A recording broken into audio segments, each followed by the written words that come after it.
Hello and welcome to a new episode of The Observer. This is Nurana Aikith and I'll be your host for today. Our reporters covered multiple stories both off and on campus.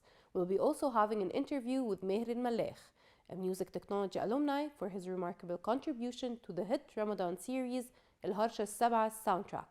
To tell us more about his work, so stay tuned.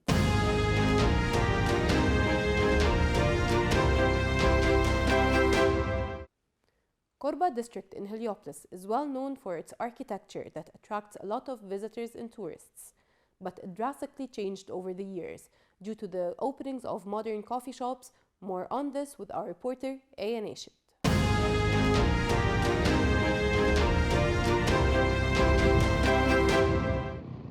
Korba is a historic district located in the Heliopolis area of Cairo, Egypt. Its history dates back to the early 20th century when Heliopolis was developed as a modern suburb of Cairo by the Belgian industrialist Baron Impeyne. Korba is known for its unique architecture. It has a special blend of architectural styles that combined elements of Art Deco, Neo-Islamic, and Neo-Pharaonic styles. The villas and buildings in Korba reflect this eclectic mix of styles. Many of the buildings feature arched windows, domes, combined with the traditional Islamic architecture. Today, Korba is one of the most vibrant and culturally rich areas of Cairo, with its unique history and architecture, and what makes it even more unique, its grid pattern that is designed to be both functional and aesthetically pleasing. Even old shops and cafes try to have a unique old style. However, over the years, there was a huge increase in the number of coffee shops that changed the look and feel of El Korba. And recently, cafes started to open with modern architectural style, attracting young people for a vibrant nightlife. With the increase of modern coffee shops, old ones are being affected. Ahwat Aswan or Aswan Cafe is one of the oldest coffee shops established in 1948. وجود المحلات اللي فاتحه حوالينا جديد الكافيهات وكده اكيد بتاثر علينا طبعا بس يعني الحمد لله احنا لينا زبوننا برضو الحمد لله. Meanwhile, Boucher is one of the newly opened coffee shops. The reason we chose Korba is a very historical district. My parents were born here, and we have a very long history here as well. We chose Korba because specifically this street is a very busy street. It's called Baghdad Street, and it's very well known. It connects two or three different districts. As I said, it's very busy always, so it brings a lot of traffic. As for the design, we like to be unique, as our brand is basically we took the classic bakery and pastry shop and we modernized it to attract the youth and attract the Gen Z. On the other hand, Korba residents are struggling to accept the new trend of coffee shops, especially that it's changing the vibe and identity of the place. أنا عايشة في الكوربة هنا بقالي 25 سنة. بابايا كمان كان عايش هنا من يوم ما اتولد تقريبا. طول عمرنا في كوفي شوبس وحاجات في الكوربة، يعني هي الكوربة معروفة أكتر بالألماس والذهب وكده، بس دلوقتي ريسنتلي بقت كل الحاجات اللي بتفتح يا مطاعم يا كوفي شوبس. بس بقى في ترند جديد بقى إن هو كل الكوفي شوبس بيفرشوا بره قدام المحل، يعني كلهم بيطلعوا الكراسي لبره ويبقوا قاعدين كأنهم قاعدين في قهاوي بلدي. فدي أولزو إن المكان بيبقى حلو وكل حاجة، بس يعني بتحسسني إن أنا قاعدة في مكان مش شبهي، مكان مش بتاعنا. فدي بقت أكتر حاجة مضايقاني فيهم، زي مثلا 9 to 9 هو لما فتح هو المكان حلو قوي وبيعمل حاجات كويسة، بس أنا مش بحب أروح أقعد فيه علشان هو فارش بره للشارع، هو نازل تحت الرصيف ومش مخلينا لا عارفين نمشي ولا عارفين نعمل أي حاجة. وقال إن مثلا مندرين ويدر هو فاتح بقاله مليون سنة، بس هو على طول بنروح ناكل ايس كريم ونقف قدامه ونتمشى ونعمل كل حاجه، بس هو مش عامل قعده. هو ممكن يقدر ان هو يعمل قعده زي ما هو فاتح في اماكن تانية وعامل قعدات، بس هو مش عامل قعده وهو واخد ستايل المكان واخد ستايل الكوربه بكل حاجه ومش مبوظ شكل المكان وبيخلينا نمشي براحتنا ونتبسط ونعمل اللي احنا عايزينه. Korba remains a vital and vibrant part of the city's cultural and social fabric, but with the increase of modern coffee shops, Will it change its unique architecture or add to it a new style and vibe? This is Aya Nashid, AUCTV, Cairo.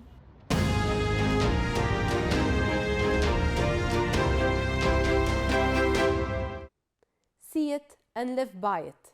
An operetta of the crucifixion of Jesus Christ takes foothold in Coptic churches prior Passion Week. More on this with the upcoming report with Christine Munir.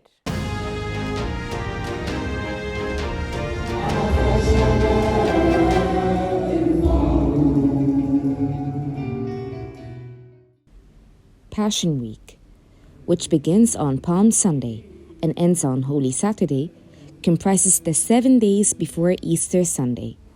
It is named as such because of the passion with which Jesus willingly went to the cross in order to pay for the people's sins. Passion Week contained several memorable events, and to help demonstrate those events and make them simpler to understand and relive, Christian youth engage in what they call an operette. مش فكره بقى توعظ وبتاع وتقعد تتكلم كلام التقليدي زي ايه زي تمثيل التمثيل ممكن بيوصل الفكره تمام بطريقه تانية حاجه زي وسيله ايضاح. An operette is special in highlighting the milestones Jesus had gone through, but also the miracles he had done during his encounter with different people across the regions he had visited. احلى حاجه فيها انها عملت فوكس على الشخصيات اللي ما كانتش اساسيه قوي في حياه صليب والناس كتيره مش مركزه عليها ودي اعلى حاجه فيها. وطبعا الكواير كان عامل يعني سبيريت حلوه مع التمثيل لوحده ما ينفعش والكواير لوحده ما ينفعش، فالاثنين لما عملوا ميكسينج مع بعض كان الموضوع حلو قوي الصراحه.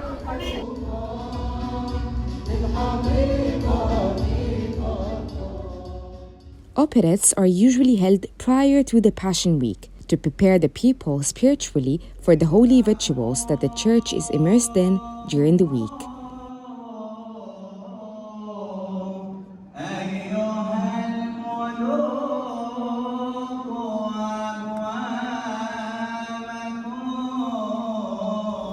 During that time, Christians in special ceremonies such as Palm Sunday and Holy Thursday commemorate the words and actions of Jesus in the final week before his crucifixion. And for each day of the Holy Week, the church structures special liturgies, walking the believers through the moments of care and branches on Palm Sunday to retracing the stations of the cross on Good Friday. The route is often recontextualized as such to bring the Easter narrative of a cycle of pain and death followed by the hope of resurrection into present situations. This is Christine Munir reporting for AUCTV, Cairo.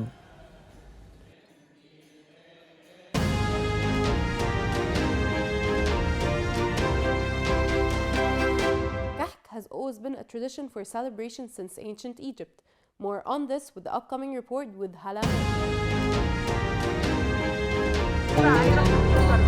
As Eid approaches, baking kahk is one of the Egyptians' fundamental traditions. Generations pass the recipe to maintain the tradition of the kahk's craft. Kahk was dated back to the ancient Egyptians as it was found in Giza's Great Pyramid of Khufu.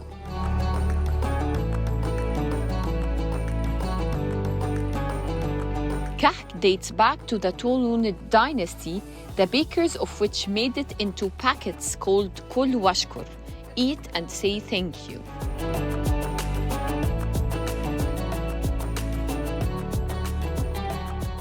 Years and years after, the tradition of kahk took another shape in Islamic history.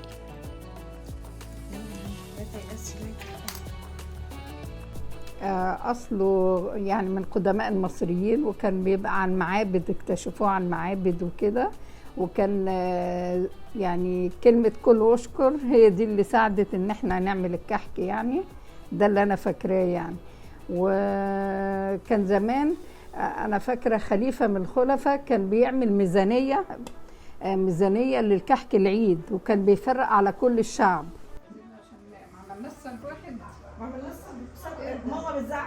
Kahk then became one of the most important manifestations of Eid al-Fitr feast, which immediately follows the holy month of Ramadan. This sugary treat, along with tea with milk, is every Egyptian's Eid joy. بحس بالدفء، بحس باللمة، بالحب كده، بنبقى كلنا بنحب بعض وملمومين. This was Hala Majid, AUCTV, Cairo.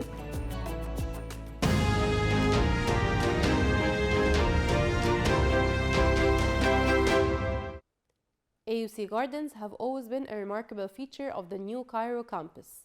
But who are the people behind it? More on this in the upcoming report by Heidi and Deal.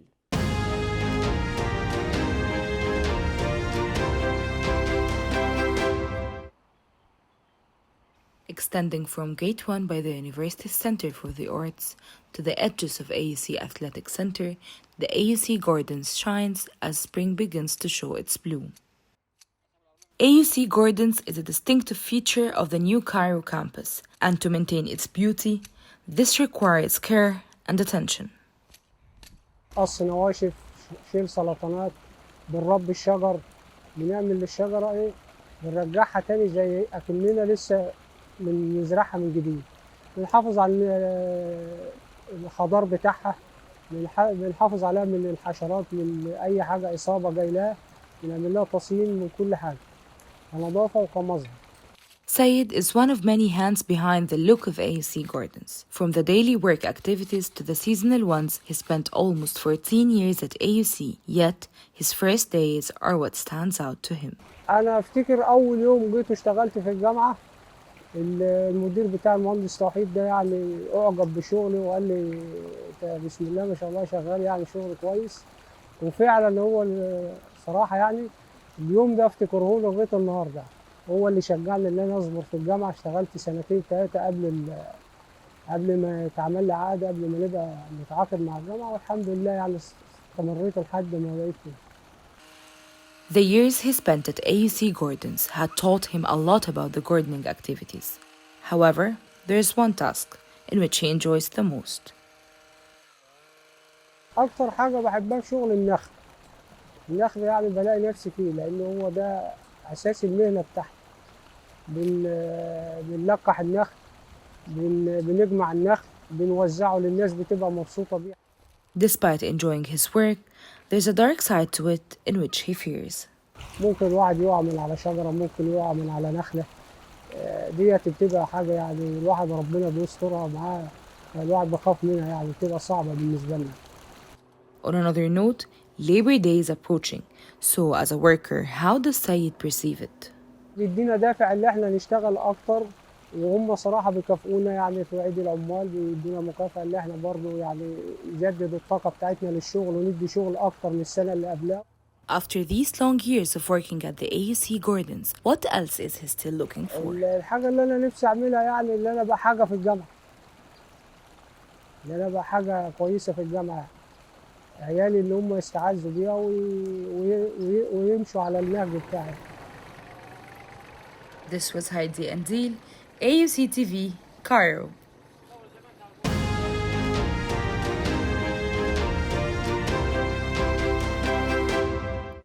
Have you ever wondered what your favorite pop song sounds like when played by a string quartet? To find out more about this beautiful combination, listen close during the following report by Javier Jennings-Mozo.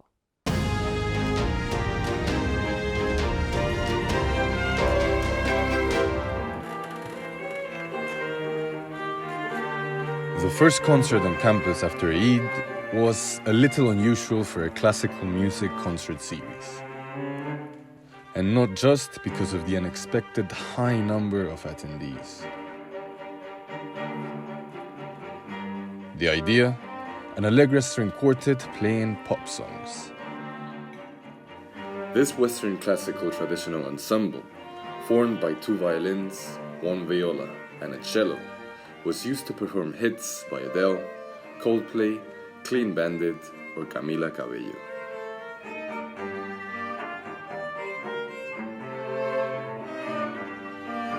The initiative was an idea by Judith Uttendorfer, an international full-time viola student, who formed a group with other musicians that she met at the ISIS String Orchestra, an amateur orchestra organized by Dr. Khaled. member of the music department, who also helped set up this concert at the Malek Gaber Arts Theatre. Such programs and such concerts, like I say, they get used to how to perform and how to organize such concerts, so that when they get to the real world, they are familiar with such things. These young musicians took the initiative to use their music education to create these versions of the songs. The arrangements, a term used in music jargon to name a piece that was originally written for a specific instrumentation and played as close as possible on a different one, left behind mesmerized attendees, proud parents, and a lot of excited fans documenting every single piece. But the day was also the debut for 20-year-old Ali Al-Bahrawi, a music student from Port Said who took part in the SU's talent show and got noticed by the group. The young violin player, who also makes his own music, has big plans for the future. الحلو ان انت فعلا ان انت تكسبيرمنت تروح مناطق كتير، اسبانيا مثلا، وان انت الديفرنت كالتشر ذات نفسه هيعلمك كتير جدا، وفي الاخر ان انت تيجي تعرضه بقى في مصر، ده هيدي مساحه اكتر وهيبقى فيه مجال اكتر، يعني المزيكا هتنمو اكتر عندك في البلد بتاعتك، وهتتعلم اكتر عن المزيكا بتاعت الناس التانية. Future or present, in or out of Egypt, these musicians are already able to leave an audience like this.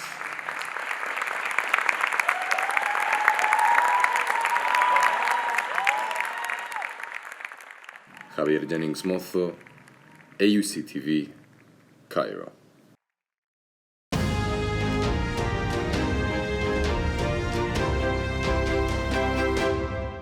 Turning art into business.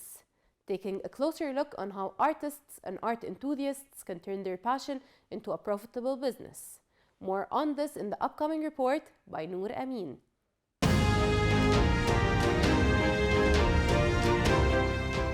Art is often seen as a form of creative expression, a way to evoke emotions and inspire. But for many artists, it's also a means of livelihood. Turning art into business can be a daunting task, but with the right approach, it's possible to turn your passion into a profitable career. أنا أصلاً بحب الارت وبحب أرسم جداً، ومامتي كانت فنون جميلة، وقررت إن أنا بعد ما اتخرجت من بيزنس قلت طيب أنا خليني أميكس ما بين الحاجتين، إن أنا بحب الارت وإن أنا واخدة باك جراوند إن بيزنس، وقلت أفتح ارت جاليري يكون ببلند الميكستشر بتاع الهاند ميد ورك بيتعرض كديسبلاي، وبنساعد الناس ان هم يتعلموا how to make البرودكتس بتاعتهم ويفتحوا بيها بيزنسز ويعملوا البيجز بتاعتهم وهكذا. ففتحنا راسة الجاليري من سنتين في التجمع.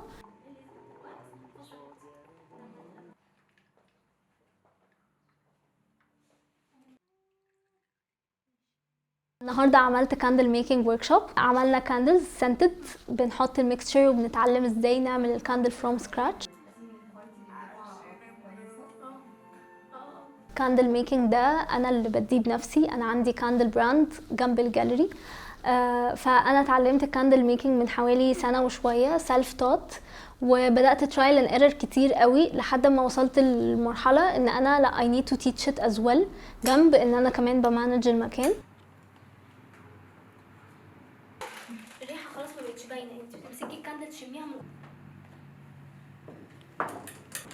By exploring the intersection of art and business, the workshop participants gained a deeper appreciation for the creative and financial potential of their artistic talents, and left with a renewed sense of purpose, direction, and confidence in their ability to open their own businesses.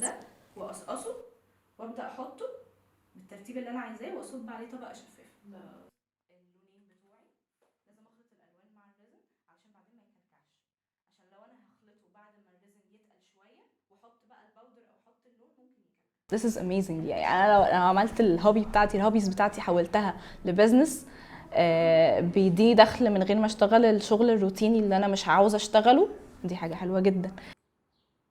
انا ما كانش في دماغي خالص ان انا اعمل بروجكت وان انا يبقى ده ماي بزنس يعني، بس كنت بجربه وحبيته جدا بصراحة، ولقيت ان هو نوع من انواع الارت اللي هي بتطلع نتيجة مبهرة جدا وحلوة قوي، بس سهل، يعني انت تقدري ان انت تعملي الحاجات دي بمنتهى السهولة. ممكن تلاقي فيديوز كتيرة قوي وتوتوريالز كتيرة قوي على اليوتيوب، بس مش هتديكي نفس تجربة ان انت تجربي الحاجة بايدك، تعرفي الاخطاء بتاعتك عامله ازاي، تلاقي حد اصلا يفولو اب معاكي في الحاجات انت بتحتاجيها بعدين. فدي اهميه الورك شوبس. Always remember Harvey Mackay's quote: "Find something you love to do and you'll never have to work a day in your life." Noor Amin, AUCTV, Cairo.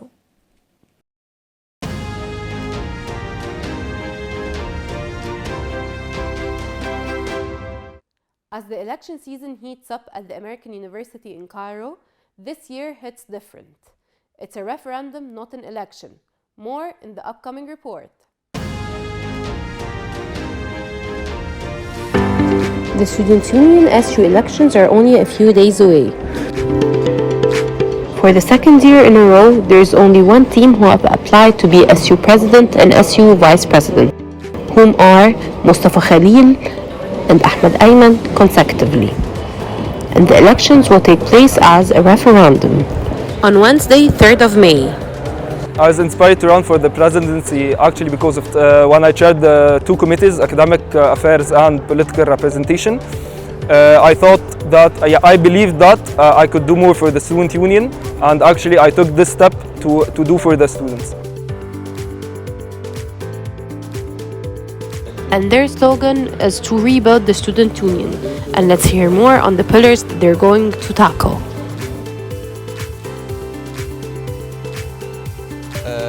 Our main goal, if we get elected, me and Mustafa Khalil, is by making the union more remarkable, more inclusive, and more lively. Many students decided to abstain as they say there's no use of them voting. abstain الصراحة عشان أنا ما حضرتش أي حاجة ليه في يونيون، فما أقدرش إن أنا الصراحة أنافق أو إن أنا أنتخبه أو كده. Many people did not want to vote just because of this reason. They know that they're not gonna. It doesn't matter who they vote for or not, or whether they vote أصلا or not, because they're gonna win anyways. abstain لأن ما جربتهمش في الشغل، فما أعرفش هما أحسن حاجة إن هما ينزلوا ولا لأ. So I think that it's better to not abstain, but rather have a voice, whether it's agree or disagree. But I don't really agree with abstaining because what difference are you making here? In the start, the SU elections were held by ballot cards and counted by the student court. And then there were electronic devices inside of each area. There was one area in Hus and one area in front of Beck. This is also the fourth year that SU elections will be held online by the Student Life Office since the COVID-19 crisis. Many students decided to abstain as they say there's no use of them voting. Abstaining does not make a change. It's not. It's just saying that you're passive. You're here and you're passive. My message for the student body in this elections is to be proactive, and by proactive I do not mean to vote yes for me. However, participate in the voting. This was Nuron Ismail, AUCTV, Cairo.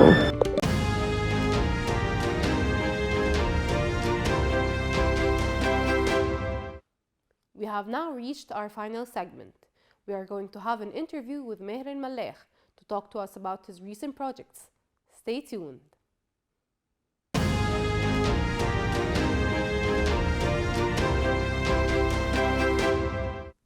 We are welcoming our guest who's a music technology alumni, Meher Al-Malekh, for his great contribution in Ramadan series Al-Harsha Sab'a soundtracks.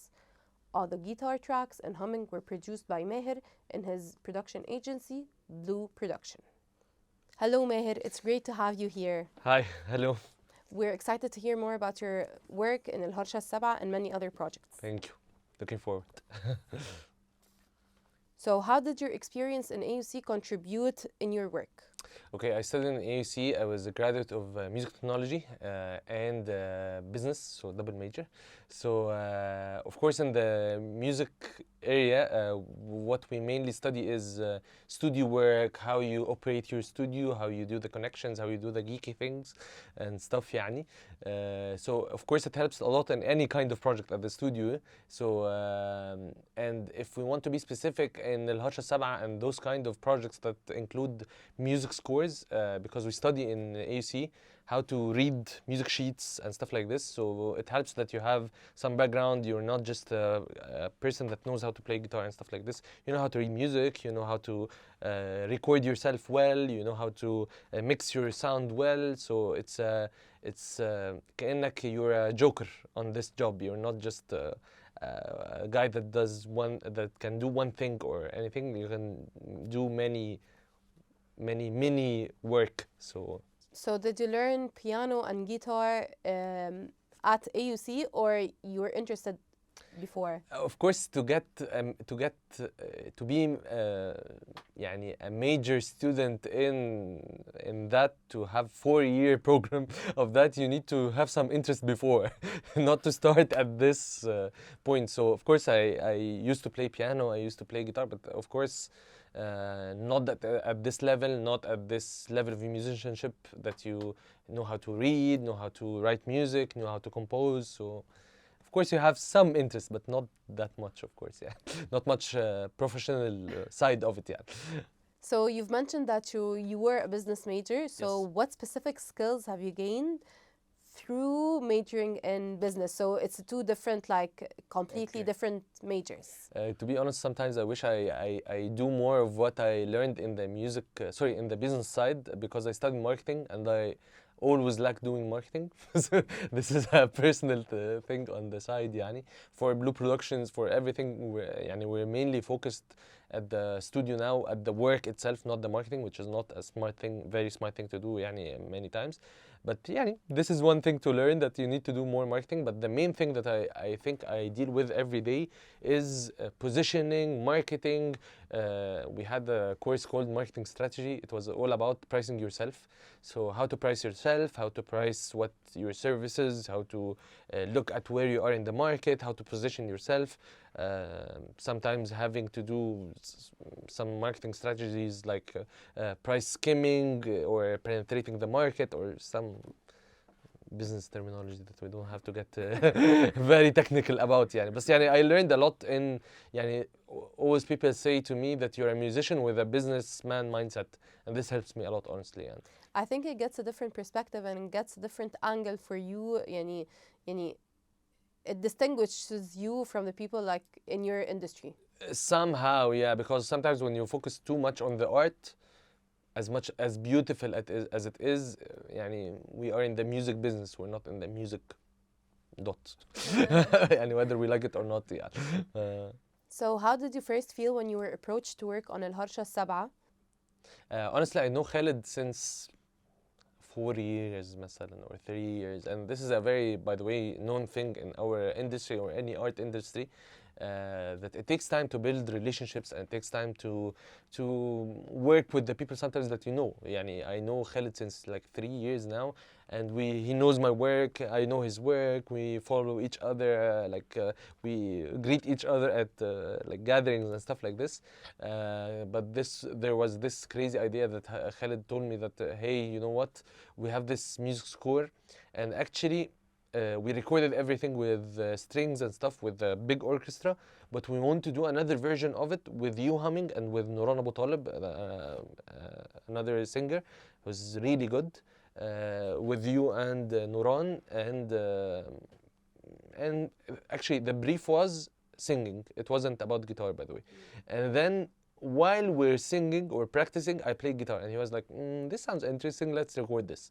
So, and we end up like having a lot of the I saw some, I didn't see the whole series, but I saw some of the episodes. I saw that actually they used a lot of the humming, not the orchestra actually. They used both of course, but they used like 50-50 or something like this, yeah. And mentioning Nuran is a very good singer. I know Nuran since like 4 years or 3 years or something like this. We worked a lot on many projects, so it's interesting that actually يعني people how play different parts in your lives, fam, in different projects. يعني I used to produce a lot of songs for Nuran. Now we're working together on another thing for Hasha Sabah, which is, and of course we never expected that it would be have this success. Even Khalid or يعني just another project, just being professional, just delivering everything on time, and you find that interesting. Now people like it. Okay. So what was your involvement in the tracks in Al-Harsha Sabah? Actually, honestly, Khalid has the bigger role in the composition, or the biggest role in composition. He's the composer. He sends you like music sheet, and he tells you like, okay, this is what I think, this is my view of it, and now it's time to do your interpretation. So basically, it's as if you have a script, but you have to act it. Okay. So this is how it is in the music. So somebody writes you the music sheet, and okay, this is what I think, this is the melody that I want something like da da da da da or whatever. How you do it is your way. Okay. But the composition itself is Khalid's, of course, yeah, to be specific. So were there any particular musicians or genre that inspired your work in general? Of course. يعني on this one, actually, this is an interesting question. On this one, actually, while we were recording, I kept telling Khalid Khammar, it sounds like Alaa Wardi. I'm not sure if you know Alaa Wardi or لا. يعني Alaa Wardi is a friend of mine, and I know him.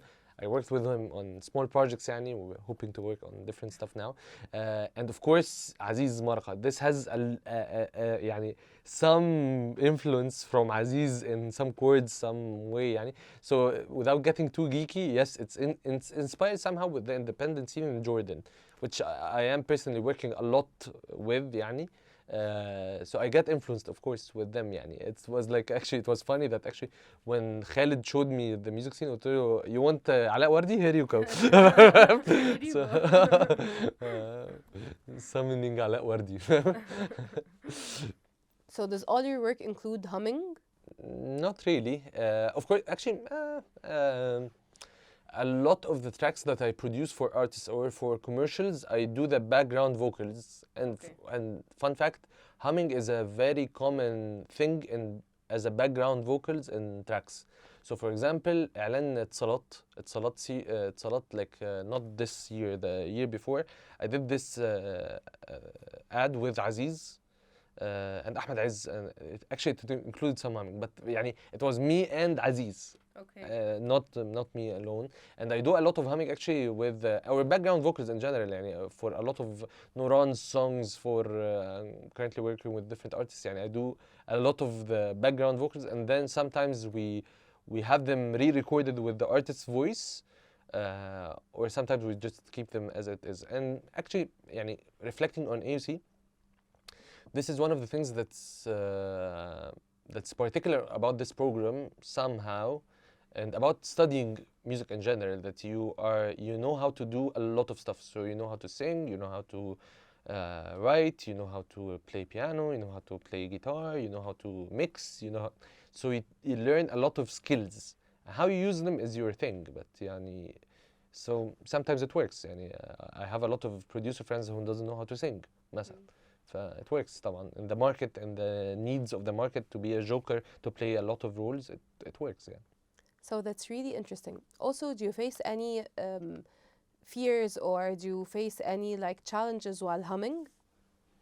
يعني, I don't want to be specific about the humming. I want to be more general about the music, of course, in general. يعني. Humming is just a part of what you do every day, يعني, or singing is just a part of what you do every day. So, of course, يعني, this industry is mainly about challenges and some successes, not the other way around. يعني. So, يعني, a lot of the times you work on a lot of projects, and يعني, you have a lot of releases, you have a lot of work. You work like easy 12 hours a day or more like this, sometimes more even. and you don't know where this project is going. You just work, and not the song, but يعني you just work and then see what happens with what you do. So it's like working as a farmer. Basically, you keep doing the الأرض, the farm every day, and then you find out sometimes there is a fruit, sometimes there is not. So people only see the bright side of it, but it's way bigger than this. Yeah, it's not about humming. It's not about it's about the music industry in general. This is how it works again. So how do you overcome these challenges in your like personal life and your like in your mental health and like everything? I know it's a consuming job. I don't know anyone who can say that he can overcome it. يعني from the biggest artists that I deal with to the youngest, يعني I don't think anybody can say that he can overcome. It's always a challenge. But the thing that you do is, يعني for me personally, يعني I always think about what's your legacy in life. يعني this is for me. يعني what do you want to leave behind? What do you want to leave behind after this life is done? So for me personally, I want to inspire people to see beautiful things, to work on beautiful things, but and this is even harder when it comes to singers, when it comes to people who is on the front line. يعني in the music scene we have different layers of people. So you have for us as producers, we are the second, we're not the frontliners.